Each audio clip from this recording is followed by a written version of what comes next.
अब जो प्रसंग चल रहा है कि इस भक्ति रूपी बीज को और इस फसल को वही परिपूर्ण करेगा जो इसके बारे में पूर्ण ज्ञान हो जाएगा जिसको। जैसे किसान खेती बोता है, हमारे हरियाणा क्षेत्र में नहर से सिंचाई की जाती है और गेहूं का फसल जो है सर्दियों में ही परिपक्व होती है।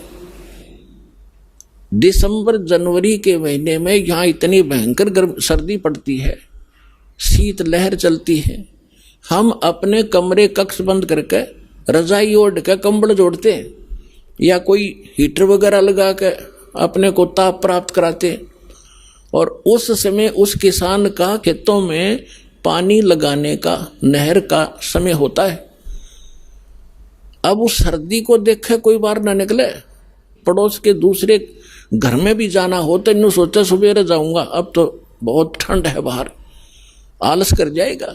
लेकिन वो किसान आलस नहीं करता।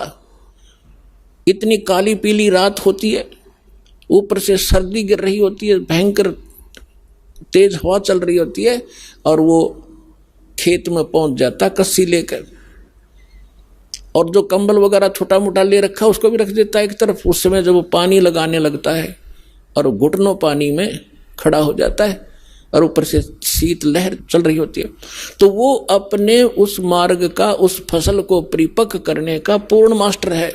उसको ये मालूम है जब मैं आज आलस कर गया और सर्दी से डर के कमरे में बैठा रहा, पानी का समय निकल जाएगा, मेरी फसल सूख जाएगी, मेरे बच्चे भूखे मरेंगे और मैं निर्धन हो जाऊंगा। इसलिए वो सिर धड़की बाजी ला के, चाहे सांप काटो, चाहे कांटे लागो और चाहे नमूनिया हो, उस काम ने करके छोड़ेगा और सफल भी होगा। फिर खेत में काट के लाओगा भर के गाड़ी। तो पुण्यात्माओं, आप जिस समय इस मार्ग के ऐसे मास्टर बन जाओगे, उस समय आप देखना ये संघर्ष करोगे ही करोगे, चाहे कितना ही दुख हो। दुख तो मालिक के मार्ग में होता नहीं, लेकिन हम महसूस थोड़ा सा कर लेते हैं, परमात्मा फिर साथ रहता है। आप जब मालिक के लिए संघर्ष करते हो, वो कोई बालक थोड़ा ही है। पिछले इतिहास देख लो, मीराबाई ने संघर्ष किया, उसके साथ कैसे कैर ढाए थे और मालिक ने पल पल पर मदद की उसकी। विष का प्याला प्यार दिया था तो नहीं मरी।